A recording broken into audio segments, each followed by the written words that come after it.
Veja bem, existe um tipo de sofrimento que não aparece em nenhum manual de psicologia popular. Um tipo de dor que você carrega sozinho enquanto todos ao seu redor parecem viver normalmente. É o sofrimento de quem tenta salvar pessoas que, no fundo mais secreto de si mesmas, não querem ser salvas. E isso não é apenas cansativo ou frustrante, isso destrói você por dentro, pedaço por pedaço, até que você não reconheça mais quem é. Freud dedicou anos de sua vida estudando as dinâmicas inconscientes que governam nossas relações, e entre suas descobertas mais perturbadoras está essa verdade dolorosa. Existem pessoas que transformam sua bondade em combustível para a própria destruição. E quanto mais você tenta ajudá-las, mais você afunda junto. E se você tem sentido isso, se tem acordado exausto de tanto tentar salvar alguém que sempre encontra uma forma de voltar ao mesmo buraco, se tem se perguntado por que sua ajuda nunca é suficiente, por que suas palavras parecem atravessar a pessoa sem tocá-la realmente, preste atenção no que vou te dizer agora. Porque o que você está prestes a descobrir pode não apenas te libertar de um peso insuportável, mas também te proteger de uma das armadilhas psicológicas mais devastadoras que existem. Você não está falhando. Você está lutando contra forças inconscientes que são muito mais poderosas do que sua boa vontade. E reconhecer isso não é desistir de ninguém. É escolher não se destruir no processo. Conheci uma mulher certa vez que dedicou 15 anos de sua vida tentando salvar o marido do alcoolismo. 15 anos. Ela organizou internações, participou de grupos de apoio, transformou a casa inteira em um ambiente de recuperação. E sabe o que aconteceu? Ele melhorava temporariamente, ficava sóbrio por alguns meses, e então, bem no momento em que ela começava a acreditar que finalmente tinham vencido, ele recaía de forma ainda mais devastadora. E cada recaída era acompanhada de uma justificativa diferente, sempre colocando a culpa em algo externo, nunca assumindo verdadeiramente a responsabilidade. Ela me disse algo que nunca esqueci. Eu me tornei prisioneira da esperança dele, não da mudança dele, porque a esperança que ele vendia era apenas uma promessa vazia, um mecanismo inconsciente para mantê-la presa no ciclo. Freud entendia profundamente que o inconsciente humano não opera segundo a lógica da razão ou da boa vontade. Ele opera segundo princípios próprios, muitas vezes contraditórios ao que a pessoa conscientemente diz querer. E é justamente aí que mora o perigo. Quando você tenta salvar alguém cujo inconsciente está profundamente investido na autodestruição, você não está lutando apenas contra hábitos ruins ou escolhas equivocadas. Você está lutando contra toda uma estrutura psíquica construída ao longo de décadas, uma estrutura que encontra prazer, identidade e até segurança no próprio sofrimento. Parece absurdo, mas é uma das verdades mais documentadas da psicanálise. Existem pessoas para quem o sofrimento se tornou a única forma de existir que conhecem. A primeira pessoa perigosa que você não deve tentar salvar é aquela que transforma cada solução que você oferece em um novo problema. Você já conheceu alguém assim? Você apresenta uma saída clara, prática, viável. A pessoa concorda, parece entusiasmada, promete que vai seguir seu conselho. E então, dias depois, ela volta com uma lista de razões pelas quais aquilo não funcionou, não poderia ter funcionado, nunca funcionaria. E o pior é que essas razões sempre fazem sentido na superfície. Sempre há uma justificativa racional. Mas se você prestar atenção no padrão, vai perceber algo assustador. Essa pessoa tem uma habilidade quase sobrenatural de transformar oportunidades em obstáculos. E isso não é azar. Isso é resistência inconsciente. Freud chamava isso de resistência terapêutica e descreveu como alguns pacientes lutam ferozmente contra a própria cura, mesmo quando dizem desesperadamente querer melhorar. Porque a cura para o inconsciente dessas pessoas representa uma ameaça, representa perder a identidade de sofredor, perder a atenção que o sofrimento traz, perder a desculpa que o sofrimento oferece para não enfrentar responsabilidades mais profundas. Então, o inconsciente sabota cada tentativa de ajuda, mas de forma tão sutil que a pessoa conscientemente acredita estar tentando. E você, na sua bondade, continua oferecendo soluções, continua investindo energia, continua acreditando que se você apenas encontrar a abordagem certa, a palavra certa, O momento certo finalmente vai conseguir salvá-la. Mas você não vai, porque você não está lidando com falta de informação ou falta de recursos. Você está lidando com uma força inconsciente que não quer ser vencida. A segunda pessoa perigosa é aquela que confunde sua presença com responsabilidade pela felicidade dela. Essa é particularmente traiçoeira porque começa de forma sutil. No início, a pessoa valoriza genuinamente sua ajuda, te agradece, te elogia, faz você sentir importante, necessário e especial. Mas aos poucos algo muda. Suas conversas começam a girar cada vez mais em torno dos problemas dela. Você percebe que ela só te procura quando precisa de algo, quando está em crise, quando precisa ser resgatada. E se você não está disponível imediatamente, se você ousa ter seus próprios problemas ou simplesmente precisa de um momento para si mesmo, ela reage com mágoa, com acusações veladas de que você não se importa, de que você a abandonou no momento em que ela mais precisava. Isso não é amizade. Isso não é amor. Isso é parasitismo emocional disfarçado de conexão humana. E o mecanismo inconsciente por trás disso é a projeção de uma responsabilidade que nunca deveria ser sua. Freud explicava que algumas pessoas, geralmente por traumas de abandono ou negligência na infância, desenvolvem uma necessidade insaciável de ser cuidadas, uma fome emocional que nenhuma quantidade de atenção jamais satisfaz. Porque o buraco que elas estão tentando preencher não é do tamanho da ausência de você, é do tamanho da ausência de alguém que deveria ter estado lá décadas atrás. E você, na sua generosidade, tenta preencher esse buraco. Mas quanto mais você dá, mais ela exige. Porque no inconsciente dela você não é uma pessoa. Você é uma função. Você é o cuidador que ela nunca teve. E ela vai sugar cada gota de energia que você tiver para oferecer. E ainda assim, vai te olhar com ressentimento. Porque nunca será suficiente. Havia um homem que me procurou uma vez completamente esgotado. Ele tinha uma irmã que ligava para ele várias vezes por dia, sempre em crise, sempre precisando de ajuda financeira, emocional, prática. Ele tinha sua própria família, seu próprio trabalho, seus próprios desafios. Mas ela sempre conseguia fazê-lo sentir que se ele não largasse tudo para socorrê-la, ele seria um irmão terrível, uma pessoa egoísta. E ele fazia isso. Largava tudo. Comprometia seus próprios relacionamentos. Negligenciava seus próprios filhos. Tudo para estar disponível para ela. E sabe o que acontecia? No dia seguinte ela estava em uma nova crise, um novo drama, uma nova emergência, que só ele poderia resolver. Quando finalmente ele reuniu coragem para estabelecer um limite, para dizer que não poderia mais estar disponível a qualquer hora, ela teve uma resposta devastadora. Depois de tudo que fiz por você quando éramos crianças, é assim que você me paga? Manipulação emocional pura, uma forma de culpa projetada que o mantinha preso em um papel que estava literalmente matando ele. E aqui está algo que você precisa entender profundamente. Quando você tenta salvar esse tipo de pessoa, você não está sendo bondoso. Você está sendo cúmplice da própria destruição dela, porque ao assumir a responsabilidade pela vida emocional dela, você impede que ela desenvolva os recursos internos necessários para cuidar de si mesma. Você a mantém em um estado de dependência infantil, onde ela nunca precisa realmente crescer, nunca precisa realmente enfrentar suas próprias sombras, porque você sempre estará lá para fazer isso por ela. E isso não é amor. Isso é uma dinâmica doentia que destrói ambos. Pense nisso por um momento. Quantas vezes você já sentiu aquele peso no peito quando vê o nome de uma determinada pessoa ligando? Quantas vezes você já fingiu não ver uma mensagem, porque sabia que do outro lado havia uma nova demanda, um novo problema, que de alguma forma sempre se torna seu problema? Se você está sentindo isso agora, se há alguém específico que veio à sua mente enquanto eu falava, deixe um comentário dizendo apenas: eu reconheço o peso. Não precisa explicar, não precisa contar a história toda. Apenas deixe essas palavras aqui. Porque reconhecer que você está carregando um peso que não é seu é o primeiro passo para finalmente colocá-lo no chão.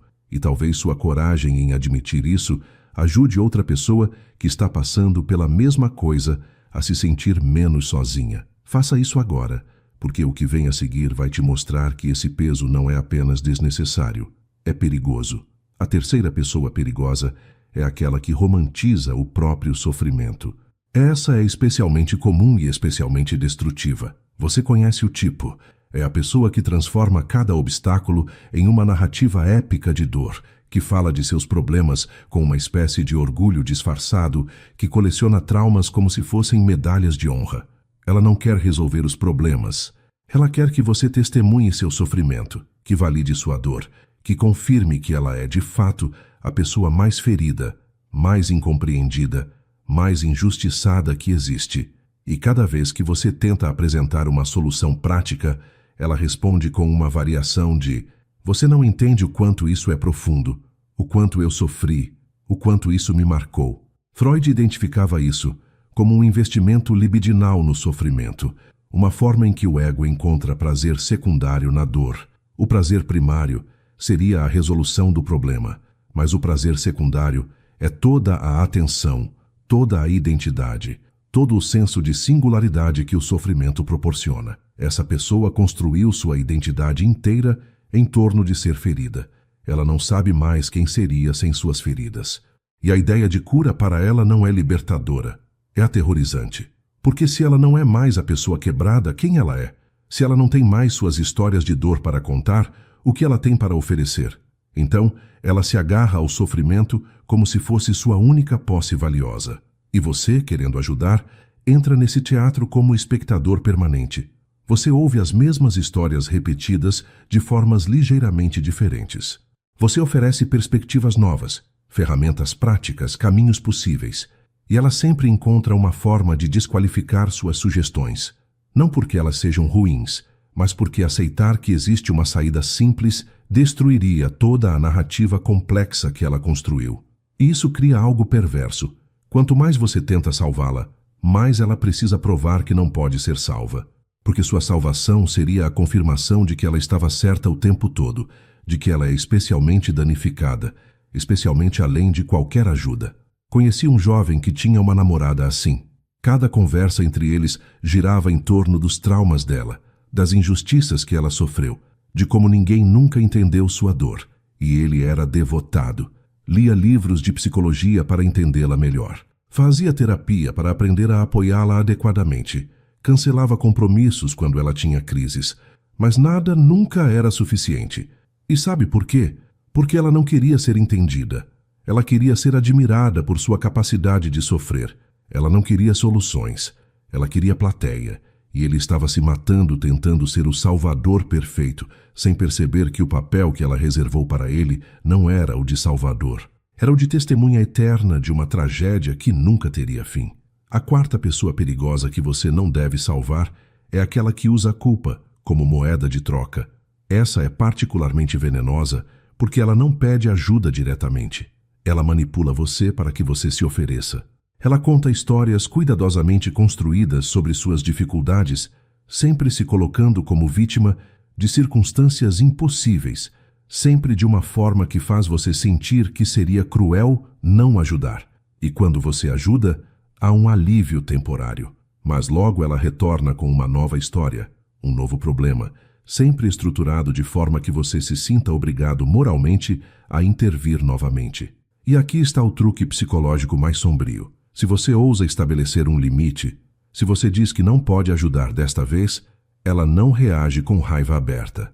Não, ela reage com uma tristeza manipulativa, com um "tudo bem, eu entendo, eu sempre soube que não poderia contar com ninguém mesmo". E isso detona uma bomba de culpa dentro de você, porque de repente você não está apenas recusando ajuda. Você está confirmando a crença dela de que ela está sozinha no mundo, de que ninguém realmente se importa, de que ela sempre foi um fardo. E isso te destrói por dentro. Freud entendia profundamente o poder da culpa como mecanismo de controle. Ele via como o superego tirânico de certas pessoas as tornava mestres em projetar culpa nos outros. Essas pessoas cresceram em ambientes onde amor era condicional, onde a atenção era conquistada através de sofrimento, onde a única forma de manter alguém por perto era fazê-lo sentir-se responsável por sua dor. E isso se tornou tão automático, tão inconsciente, que elas genuinamente não percebem que estão fazendo isso. Elas realmente acreditam que são vítimas inocentes. Elas realmente sentem que o mundo as trata injustamente. Mas o que elas não veem é o padrão destrutivo que repetem compulsivamente, afastando qualquer pessoa que tenta genuinamente ajudá-las, porque a ajuda real exigiria mudança real, e mudança real exigiria abandonar a identidade de vítima que se tornou sua única forma de existir. Havia uma mãe que fazia isso com seus filhos adultos. Ela nunca pedia dinheiro diretamente, mas sempre mencionava casualmente como estava difícil pagar as contas, como estava tendo que escolher entre remédios e comida, sempre com aquele tom de resignação que dizia: "Eu não vou pedir nada, porque sei que não posso ser um fardo." E isso fazia os filhos se sentirem monstros se não oferecessem ajuda imediatamente. E eles ofereciam, mês após mês, ano após ano, comprometendo suas próprias estabilidades financeiras. Até que um dos filhos, o mais novo, finalmente teve coragem de investigar e descobriu que a mãe tinha economias consideráveis, não estava em dificuldade real. O que ela queria não era o dinheiro, era a confirmação constante de que os filhos se importavam, uma confirmação que ela só conseguia extrair através de culpa e manipulação, porque nunca aprendeu a simplesmente pedir amor diretamente. A quinta pessoa perigosa é aquela que repete padrões destrutivos com uma precisão quase matemática, mas sempre culpa forças externas. Ela nunca escolhe o problema conscientemente, claro. Ela sempre foi traída, sempre foi usada, sempre foi incompreendida. Mas se você observar atentamente, vai notar algo perturbador. Ela sempre escolhe o mesmo tipo de pessoa tóxica para se relacionar, sempre entra nos mesmos tipos de situações problemáticas, sempre termina no mesmo lugar de sofrimento, apenas com cenários e personagens ligeiramente diferentes. Freud chamava isso de compulsão à repetição, um dos conceitos mais sombrios de toda a psicanálise. É a tendência inconsciente de recriar situações traumáticas originais, não para resolvê-las, mas para revivê-las. É como se o inconsciente estivesse preso em um loop, tentando dominar um trauma antigo ao repeti-lo indefinidamente, mas nunca conseguindo realmente processá-lo, porque a repetição em si se tornou o objetivo. E essas pessoas, inconscientemente, sabotam qualquer situação que poderia ser diferente. Elas são atraídas magneticamente para exatamente o tipo de dinâmica que vai feri-las novamente, porque essa dinâmica é familiar, é conhecida, é onde elas sabem existir.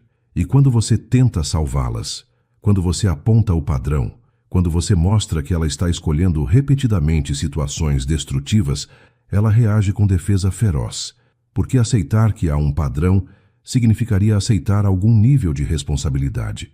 E o inconsciente dela está profundamente investido em manter a narrativa de que ela é puramente vítima, de que o mundo simplesmente conspira contra ela. Então, ela vai continuar escolhendo parceiros abusivos, trabalhos exploradores, amizades tóxicas e vai continuar pedindo sua ajuda para lidar com as consequências, mas nunca vai realmente ouvir quando você tenta mostrar a causa raiz. Porque a causa raiz está no inconsciente dela, e o inconsciente não quer ser exposto. Eu conheci um homem que sempre se envolvia com mulheres emocionalmente indisponíveis. Sempre. E ele sofria profundamente com isso. Vinha me contar, em detalhes dolorosos, como mais uma vez ele tinha se apaixonado por alguém que não conseguia retribuir, como mais uma vez ele tinha investido tudo em um relacionamento que estava fadado ao fracasso. E quando eu perguntava por que ele não tentava conhecer mulheres diferentes, mulheres que demonstravam disponibilidade emocional desde o início, ele sempre tinha uma resposta pronta. É que eu não consigo sentir atração por mulheres muito disponíveis. Elas me parecem entediantes. E aí está. O inconsciente dele estava programado para buscar o inalcançável, porque foi assim que ele experimentou o amor na infância, com uma mãe emocionalmente distante. E qualquer relação que não reproduzisse essa dinâmica simplesmente não registrava como amor para ele. Então ele estava condenado a repetir o sofrimento, a menos que fizesse o trabalho profundo de reprogramar seu inconsciente. Mas ele não queria fazer esse trabalho. Ele queria que eu o ajudasse a conquistar a próxima mulher indisponível. E a sexta pessoa perigosa, talvez a mais devastadora de todas, é aquela que só te valoriza como salvador, nunca como ser humano. Essa pessoa aparece na sua vida em pedaços, desesperada, implorando por ajuda. E você, sendo quem você é, estende a mão. Você a puxa do buraco. Você a ajuda a se recompor. E durante esse processo, Ela é grata, amorosa, atenciosa. Você sente que finalmente construiu uma conexão real, uma relação de reciprocidade verdadeira. Mas então, assim que ela se estabiliza, assim que não precisa mais de você, algo muda. Ela se afasta, ela some, ela para de responder suas mensagens com a mesma rapidez. E você fica confuso, magoado, sem entender o que aconteceu. O que aconteceu é que você nunca foi uma pessoa para ela. Você foi uma função. E quando a função não é mais necessária, você também deixa de ser necessário. Até a próxima crise, claro. Porque então ela vai reaparecer, novamente em pedaços, novamente desesperada, e se você permitir, o ciclo recomeça.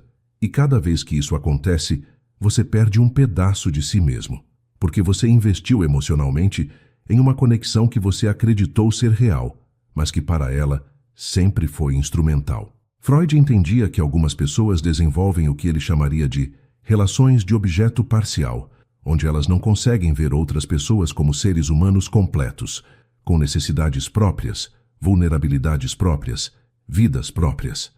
Elas só conseguem ver os outros como funções que servem para suprir suas necessidades. E isso geralmente vem de falhas profundas no desenvolvimento emocional inicial, onde a criança nunca aprendeu a ver os cuidadores como pessoas separadas, apenas como extensões de si mesma que existiam para satisfazer suas demandas.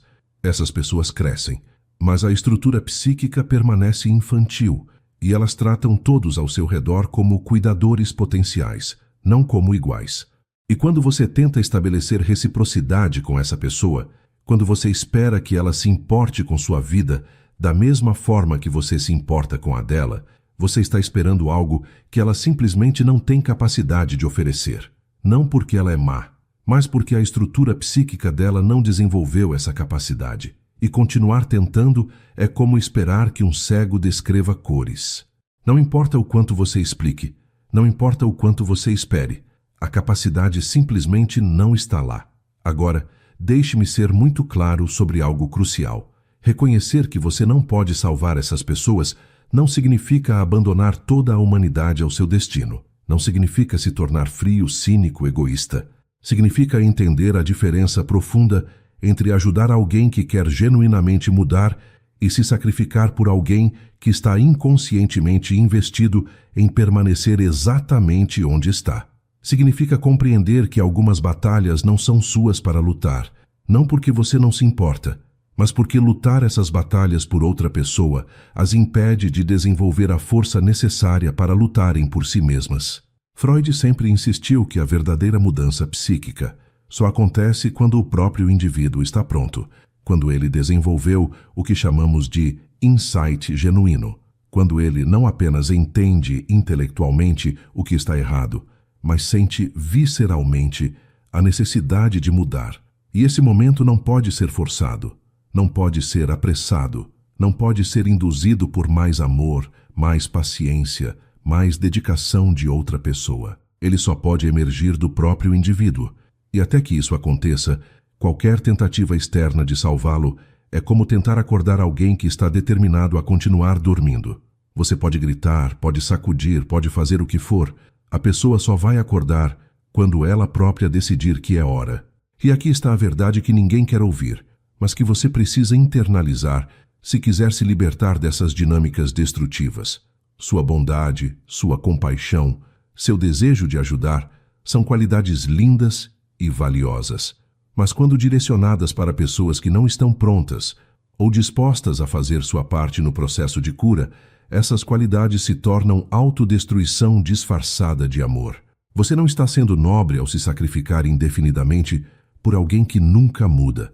Você está sendo cúmplice da própria estagnação dela e está simultaneamente se destruindo no processo. E pense no custo real disso para você. Pense em toda a energia que você derramou tentando preencher buracos que não têm fundo. Pense em todas as noites que você passou acordado, preocupado com problemas que não eram seus. Pense em todos os momentos que você negligenciou sua própria vida, seus próprios sonhos, suas próprias necessidades, porque estava ocupado demais tentando manter outra pessoa inteira. E agora, pergunte a si mesmo honestamente: isso mudou algo fundamentalmente? A pessoa está realmente melhor, ou ela apenas continua voltando para você com o mesmo padrão repetido em formas ligeiramente diferentes? Se a resposta é que nada mudou fundamentalmente, então você precisa encarar uma verdade dolorosa. Você não está ajudando. Você está participando de um teatro psicológico onde seu papel é o de salvador eterno em uma peça que nunca termina. E enquanto você continuar aceitando esse papel, a peça vai continuar, porque o roteiro inconsciente da outra pessoa exige um salvador. E se você não estiver disponível, ela vai encontrar outro. Porque o problema real nunca foi a ausência de ajuda. O problema real é a recusa inconsciente de assumir responsabilidade pela própria mudança. E deixe-me te dizer algo que pode ser libertador. Não é sua responsabilidade salvar ninguém. Nunca foi. Você pode oferecer apoio, pode oferecer recursos, pode oferecer compaixão, mas a salvação, a verdadeira transformação, só pode vir de dentro. E quando você entende isso profundamente, quando você internaliza que cada pessoa é fundamentalmente responsável por sua própria jornada psicológica, algo muda em você. Você para de carregar culpa que não é sua. Você para de sentir que falhou quando alguém não muda, mesmo depois de toda a sua ajuda.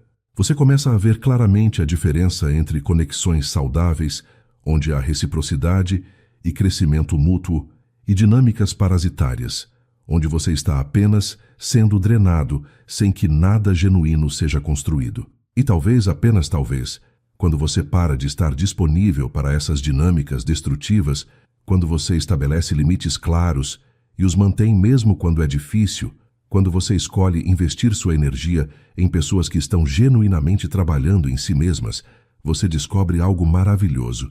Você tem muito mais dentro de você do que imaginava. Porque toda aquela energia que estava sendo desperdiçada, tentando salvar o insalvável, agora pode ser direcionada para construir uma vida que realmente vale a pena viver.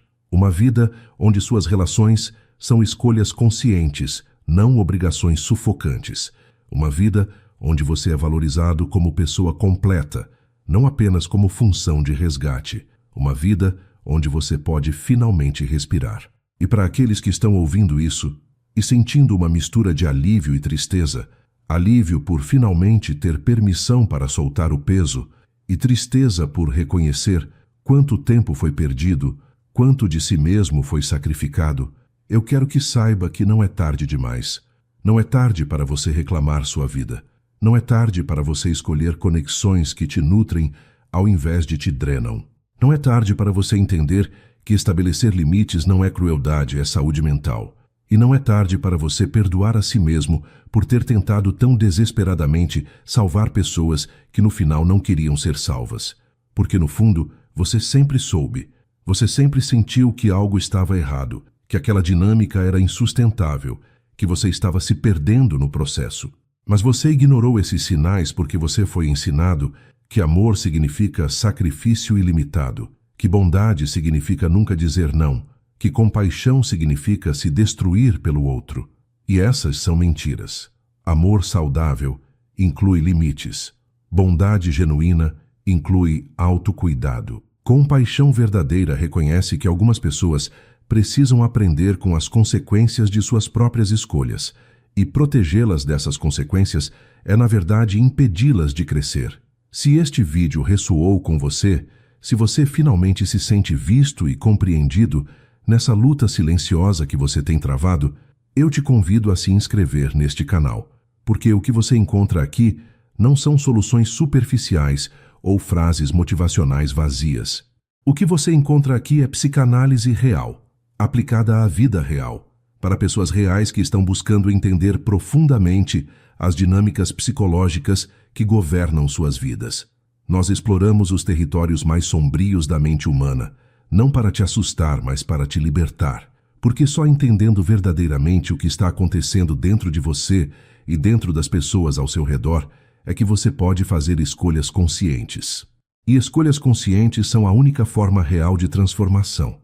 Então se inscreva, ative as notificações e junte-se a uma comunidade de pessoas que estão comprometidas com autoconhecimento profundo, com verdades difíceis, com crescimento genuíno, porque você merece relações que te edificam. Você merece uma vida onde sua bondade é honrada, não explorada. E você merece finalmente entender que não salvar alguém que não quer ser salvo não te torna egoísta, te torna livre.